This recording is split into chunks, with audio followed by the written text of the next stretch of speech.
Hello again. As I threatened before, you are going to hear us immediately. But for those of us recording this podcast, we are back again after a very brief break. Of course, with me is Gore Girl, Terry McSorley, 366er extraordinaire, among other horror-focused items that she devotes her time to, and of course, Richard Burgin, who was a gameful guest with us for the first half, and we're going to focus on him and his work, and in particular, the film of his that caught our attention. The 2022, let's see, we'll call it a domestic melodrama. We'll call it a kind of creature feature. We'll call it an unlikely story in a small apartment. The movie is Fang, and directed by Richard Burgin. Did you write it too? I did. I wrote the script in 5 months, and that was actually pretty fast by my standards. I think I felt very inspired, and a lot of the inspiration for Fang came from experiences that I've had and from my own family experiences. Like you can point to what you think might be some of the craziest scenes or some of the weirdest scenes that unfold in the Cochrane family, which is the main focus of Fang, and I can tell you where it came from. Well, let me ground our listener viewers briefly in case they haven't seen the movie or read the review. I'll read my plot line. Billy lives with his Parkinson's-stricken mother. His dispiriting routine is interrupted by a rat bite, which seems to catalyze an unnatural change in him. You mentioned just now that this is drawn extensively from your own life, and I guess I may want to kick off with what is broadly the background for this film, and what inspired you to make these stories of yours into this story of Billy's, this movie? Well, that is an excellent question, and there was a time, this was about, I think, probably 7 or 8 years ago, when I was living with my dad, and the conditions in his house were deteriorating because he had Parkinson's. And so things were getting very filthy at home. And we started to have kind of this infestation, only it wasn't a rat infestation like it was in Fang. It was a brown recluse spider infestation. And so I was I was using the bathroom at home. I saw there was, and I I so close, and it could have bit me. It could have bit my foot. It could have, done any of these things. And then so that started giving me ideas. When you have this venomous creature kind of living with you as your roommate, and I was thinking, yeah, sort of I reluctant to was interact with thinking, it. So originally it was a spider. Rat is not an not a rare choice, but an unlikely one. I mean, everyone's familiar with spider bites and all the great fun stuff that oh yeah, happens to you with Spider-Man, those. Spider-Man. Uh, you changed it very clearly to a rat, and there's some rat motif, and indeed, this is a good segue, I think, into what Billy is about, because he obviously has this encounter with the rat, and that's doing what that may or may not be doing. But he also has this world he's created, which is seems to be peopled, if you will, by humanoid rats, at least from the glances of the drawings I may have misseen there. I wonder if you might elaborate on Billy as a character and this world and rats, as you know, that's a lot of what this movie is about. Well, the fantasy world idea for Fang to have Billy be drawing that in his spare time, that was inspired by somebody I knew, my friend Aubrey Thorne, who also did the illustrations in Fang for Billy's fantasy world.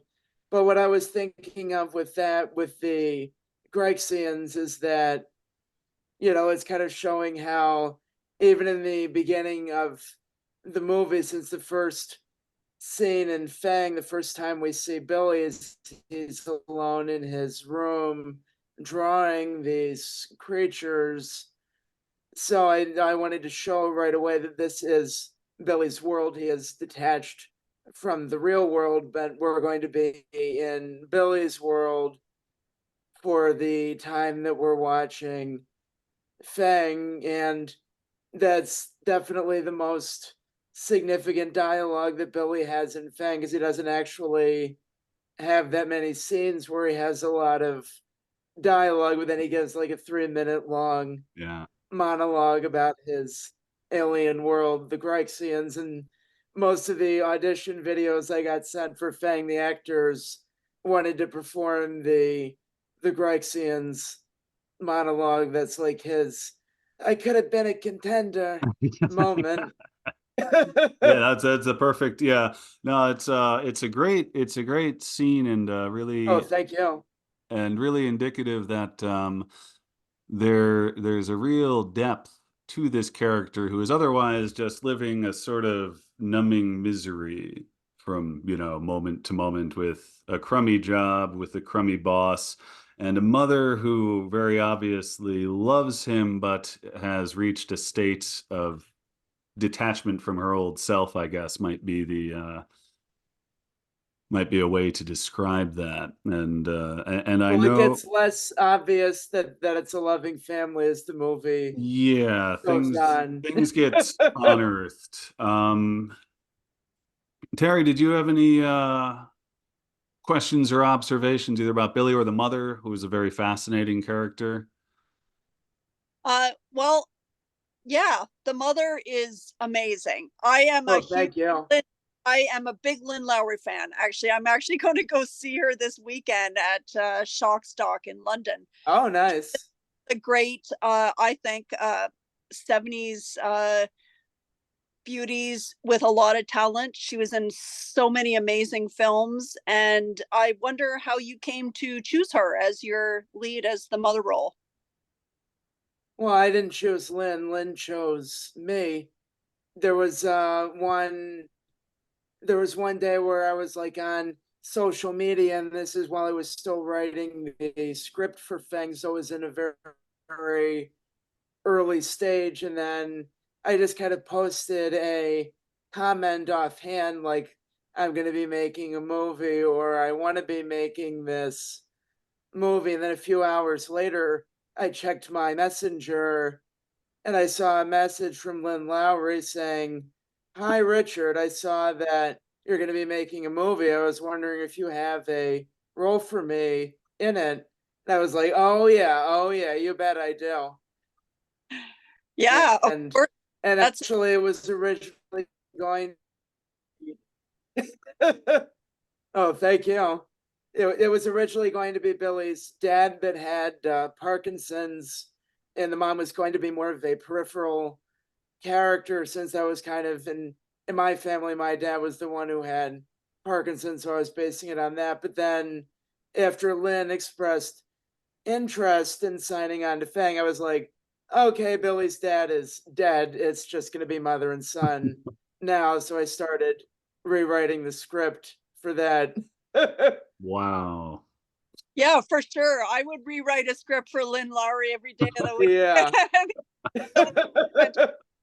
I really love the scene where she's in the bedroom with you. It's an awkward scene where she sort of makes advances on you, thinking that you're actually your father, I think. Because I I was think just that's making very advances on Billy, thankfully. yes, Not yeah. on me. That's one thing that Yeah, sorry. It's I think that that's actually from having dealt with some own family that has dementia. I think that was a really accurate. One thing that happens is they become their younger self, basically. So they think that, you're their friend from high school, or that you're their husband and or wife. Dementias, because I know Parkinson's dementia, they go hand in hand. They can. And so I really thought that was such a great scene. It was very Oh, intense. yeah. Loved it. And Oh, really, thank you. yeah, just excellent. Which, yeah, I guess slides nicely to the question. Obviously, when you hear from Lynn Yeah, Lowry, what's that? thank you. I think Um, one of us got frozen. I guess we can wait a few seconds for it to unfreeze. It's kind of the crazy springtime weather, because yesterday was a beautiful sunny and warm day, and it was a day where I passed out Fang business cards to some of the different colleges and small oh, businesses around here in Chicago, kind of a guerrilla marketing campaign. And so I was feeling so good, because it's usually cold here. And it's like beautiful, sunny, warm, spring is here. And now it was like a hailstorm yeah, I hear Chicago today. has a season called False Spring, which I guess you might have Yeah. been enjoying yesterday. Now, I was going to go into the question because obviously you cast Lynn Lowry whenever you can. How did you get Billy? Like, how did Dylan LaRay come to your attention and convince you that he was the guy for this? Well, Dylan was not somebody that I had met before I started working on Fang.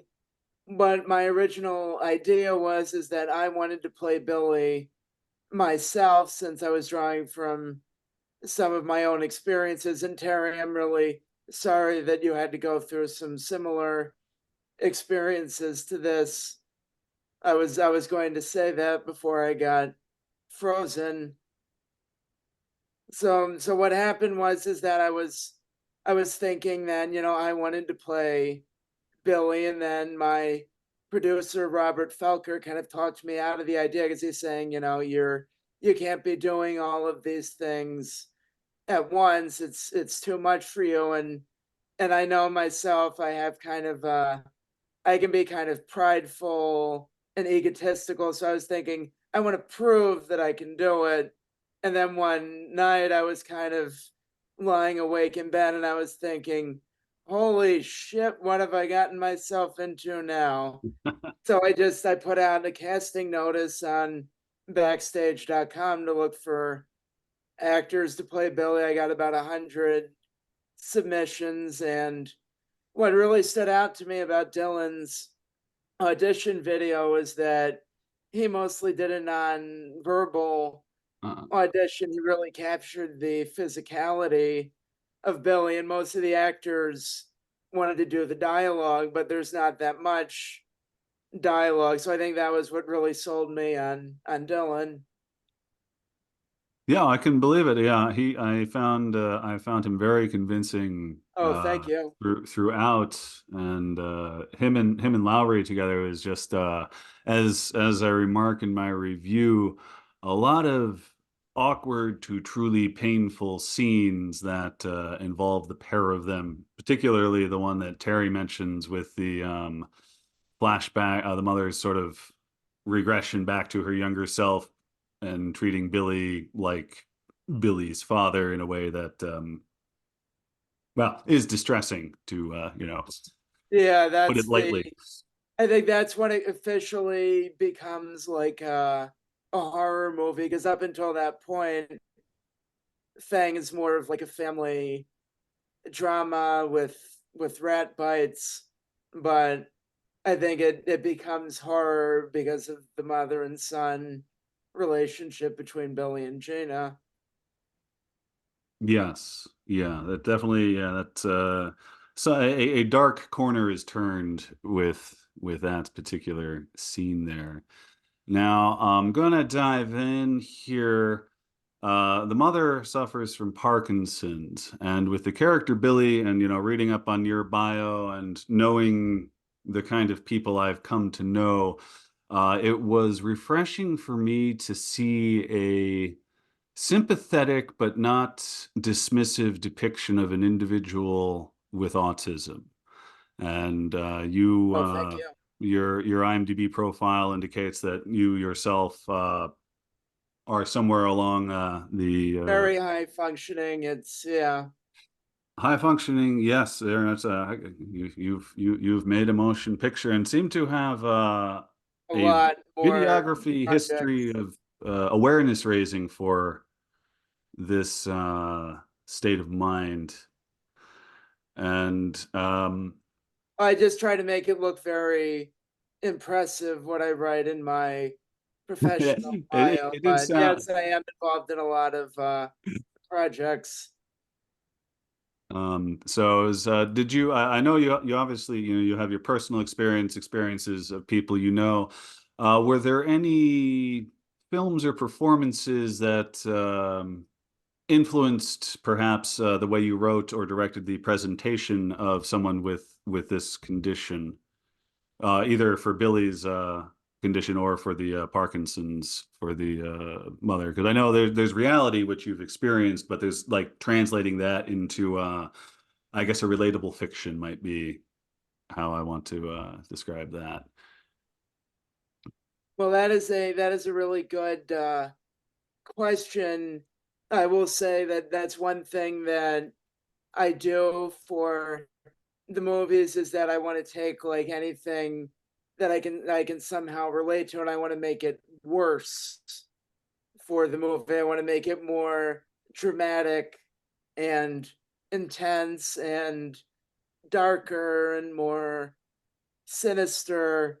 But I think it's always good to have something to draw from that I've personally experienced that I can connect to with the characters. And I've certainly had my ups and downs in terms of my own mental health. I actually got to stay at a mental hospital after I finished making Fang, so it kind of that unintentionally predicted an aspect of my Oh, life that I didn't know would be coming up in the coming year. But that was very educational, and I've learned a lot. Is like when you're a little bit bipolar like me, you kind of have to ride the manic waves, and you get a lot of stuff done mm, when you're manic, and then when you're when you're going down, then it's just like, all right, just time to take a relaxing day. But I figure,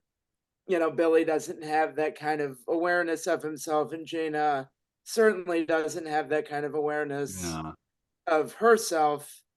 And I would definitely, when I was a teenager, and especially when I was in my early young adult years at college, I was pretty depressed. So I spent a lot of time watching movies alone, Travis Bickle style.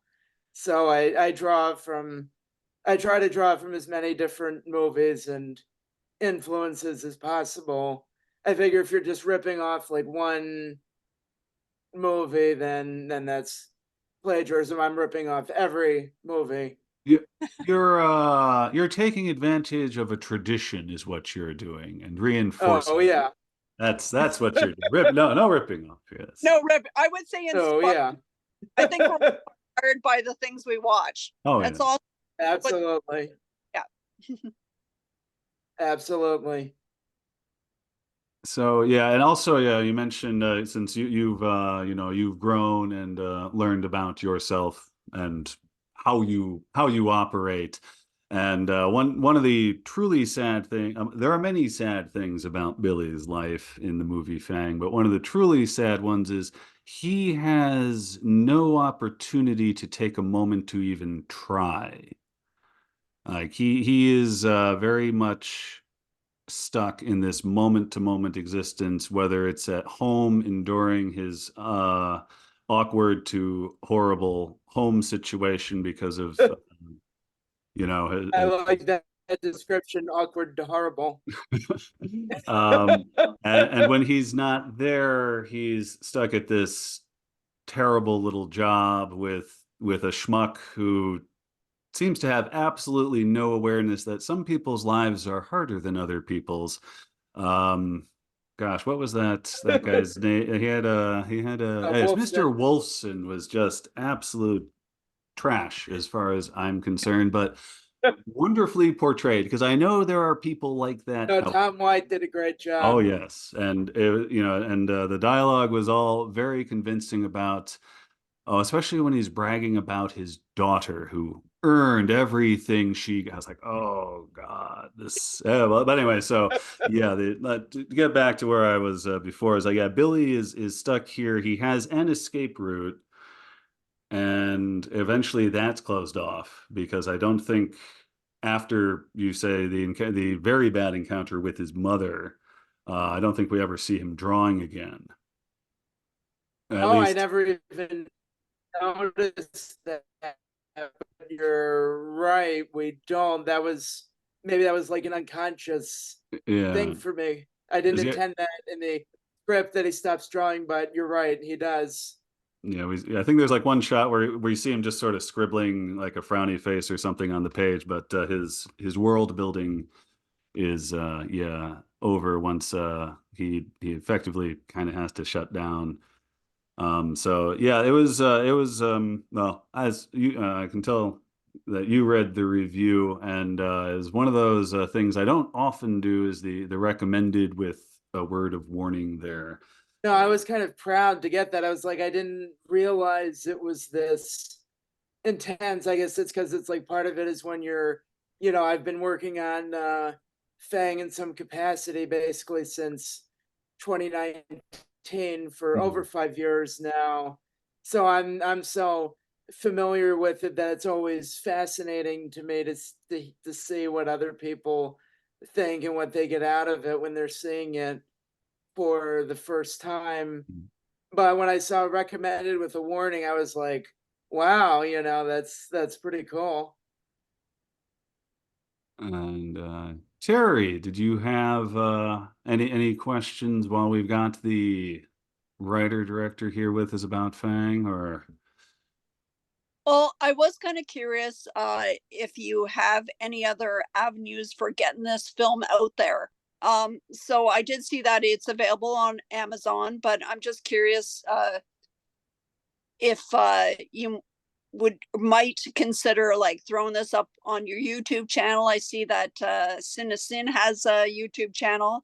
Maybe putting that on there with like monetization or something, making it a little more accessible to Joe Public. I mean, I hate to say it, but I kind of feel like a lot of people, Oh there's so yeah.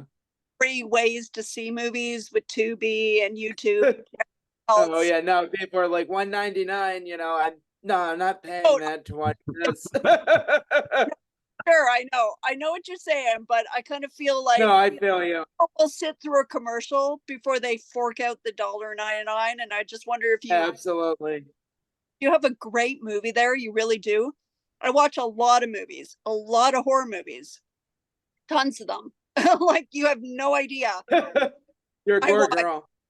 like thousands. I think horror movies, and I watch everything from like a short film where a guy's eating shit to like something wonderful. Like, and I just Oh, think thank you.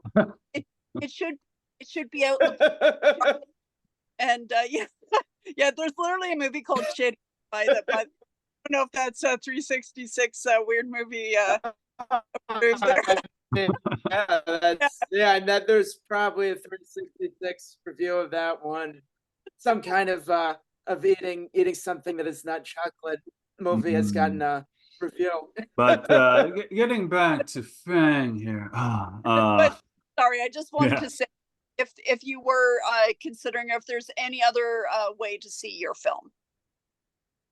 Oh, thank you very much for asking, Terry. Actually, Fang will be on free streaming platforms very soon. It got licensed by Tubi in late March. And then this whole thing with like Film Hub is like that was something I didn't really know much about until I started working on Fang. But the way it works is that you submit your movie onto Film Hub, and then they license it out to different platforms that stream it, since most of the platforms will not just let you be like, hey, Toby, take my movie. Mm. They have to go through the aggregator. So I don't know exactly when it will be on Tubi and Plex and possibly Freevee too, but it will. And I would love for Fang to get on like a YouTube rental thing too, because I know a lot of movies have that too. But my distribution partner and I, Dave Rikita, we were talking about how, we're kind of lying in wait to start pushing publicity for Fang the most after it gets on Tubi. Yeah, no, that's really great. I'm Oh, thank you. started TikTok and they're so about Tubi, the reviewers on there. And Oh yeah, everybody's watching Tubi now. I installed it on my TV too. I don't want to be left out. no, I look forward to talking to you, Richard, because I will absolutely on my Twitter, on my blog, and on my TikTok. So I really enjoyed That's it. awesome. Well, thank you so much for your support, and I'm really glad. It was a wonderful experience for watch Fang, and I've heard this. You're not the only people who've told me that it was something they could relate to from their own family, and it makes me sad to hear that, but it's also an honor for me to make a movie that means something to people, and that is hopefully cathartic for people who've dealt with traumatic family situations and diseases. And if anybody got bitten by a rat, maybe it's cathartic for that too.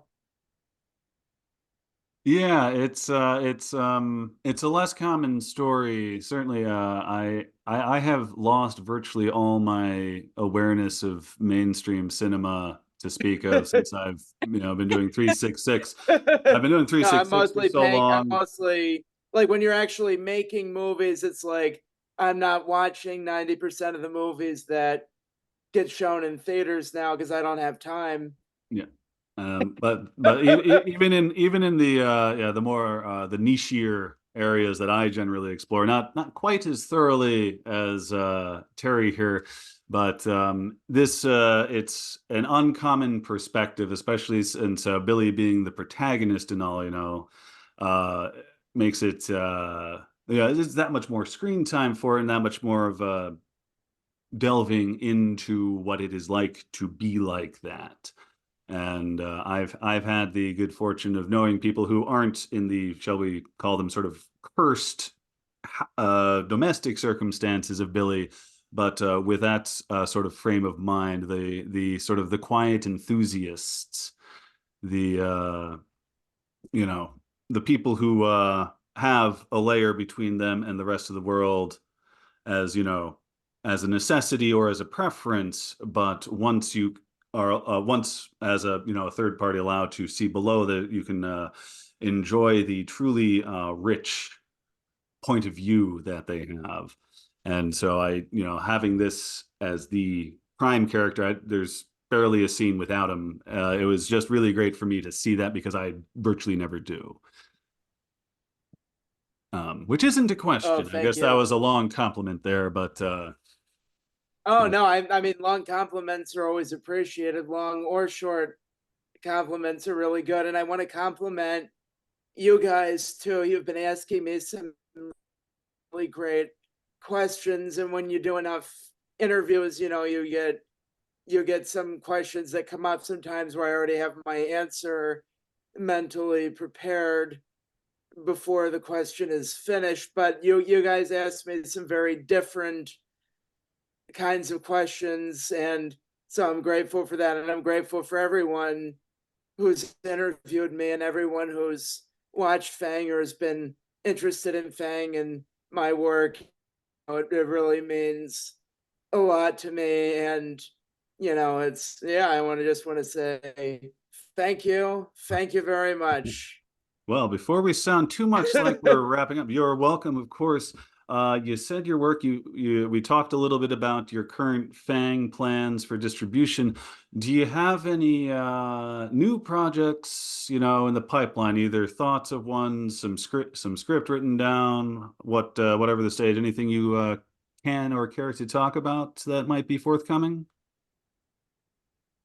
Well, I have talked about my new projects a little bit before, but as I'm getting closer and closer to being on set again, I don't want to reveal too much because I kind of want to catch people by surprise, and I Mhm. will be on set filming again in early June for a short film that's going to be part of the Symbolicus anthology, which my friend John Joseph Dunn is working on with Marcus Cook. It's going to be really good. I have a very creepy and weird script written for my short film, and I have several different. I have two feature films. One of them I have the script finished for, and another that I'm working on the script for now that I'm going to be writing and directing, and I've been getting more actors interested in it. So hopefully that's going to be very appealing to anyone who enjoyed Fang, and hopefully even people who didn't enjoy Fang. I want to grow my audience. That's right. Oh, excellent. That's great to hear. Oh, thank you. Yeah, Symbolicus Anthology. I'll keep an eye out for that, and I can bet Terry will too, from your brief description there.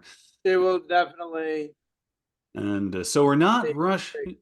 and so we're not rushing through. Terry, did you have any tail end questions here, or may I dive to our final insightful scoop getting question with Richard? Yep, please do. All right. We are getting toward the end of this, but before we go, something we at 366 like to ask every filmmaker, actor, producer, uh, however they want to describe themselves.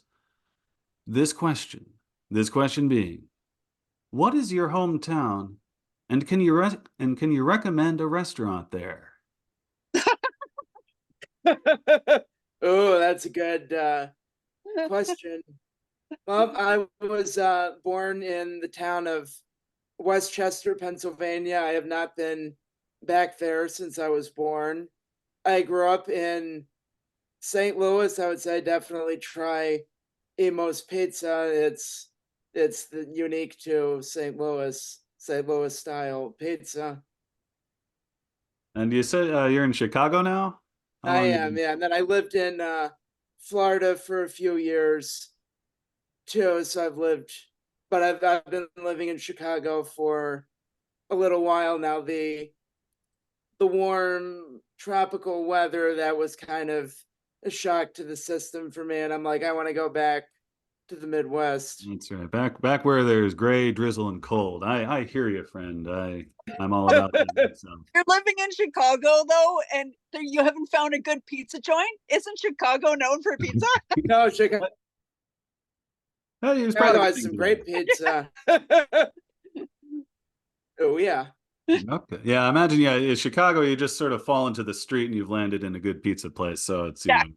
Oh yeah. No, I mean, it's a, like, I would totally be overweight if I hadn't lost weight from the stress of filmmaking. Ah, yes, the unlikely diet path It's for the people Fang is like, hey, you want diet. to lose weight? Oh, well, write and direct a movie. You'll get. Oh yeah, you'll lose some weight and still get to enjoy all of the delicious food that Chicago has to offer. Well, that's excellent. Well, thank you very much, Richard Burgin. Thank you for co-hosting Oh, with thank you me, so much. Terry.